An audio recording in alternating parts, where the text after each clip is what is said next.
Hey everybody, this is Modern Refugee. I am going to do another recipe out of my grandmother's old handwritten cookbook for you guys. And this one is going to be for soda biscuits.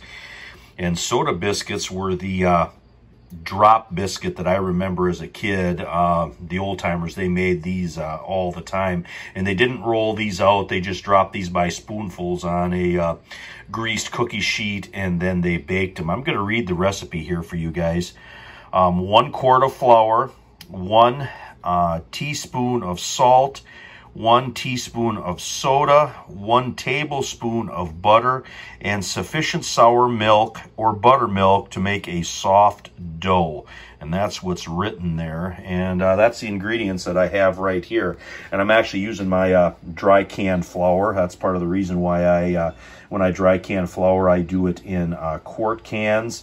And then I got my teaspoon of soda, teaspoon of salt there, my tablespoon of butter, and then my sour milk. And the sour milk is a tablespoon of vinegar, and then the rest of the cupful in milk. Might not use that all. It all depends on how much the flour takes up. Well, I'm going to get this mixed up here for you guys. I'm going to show you what the dough looks like, and then we're going to get the spoonfuls on some parchment paper and get it in the oven for you.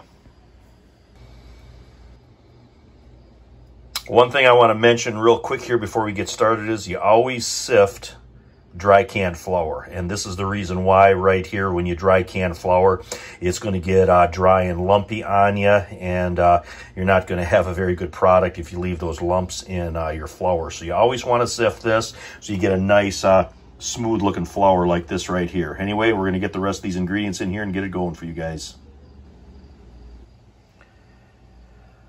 Got my soda and salt in there, and I used a fork to work in the butter.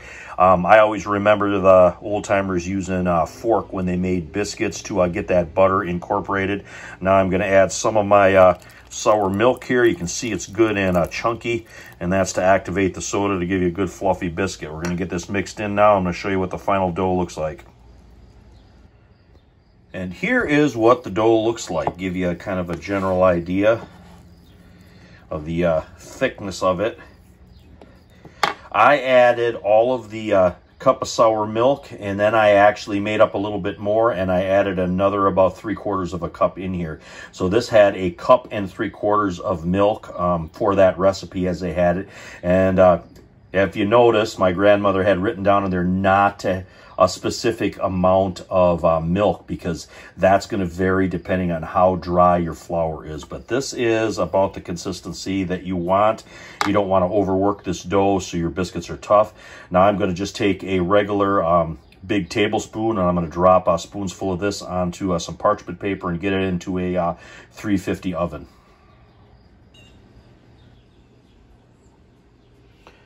Here are my 12 equal size biscuits, as close as I could get them. Give you an idea here what it looks like. And there was no temperature or time on the recipe, so I'm just going to go by memory here and set my oven for 350, and then we're just going to keep an eye on them, and I'll give you a time here when they're baked.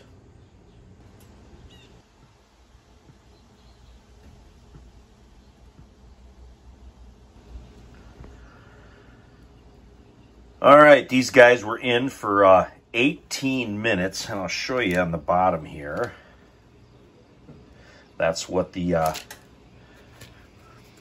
bottom looks like. Nice and golden brown. That's one way you can tell if they are done. All right, we're going to give these guys a little try here.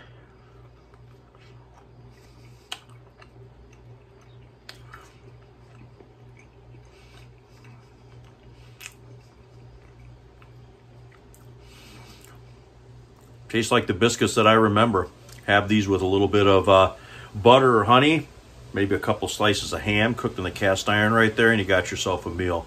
Anyway, hope you guys enjoyed this video here, just showing another one of my old recipes out of my grandmother's cookbook. This is another recipe that's probably at least 100 years old. Anyways, Modern Refugee, appreciate all my subscribers out there. Hope you guys got a little information, a little entertainment out of this video. Time for supper now for me. Anyway, you guys take care.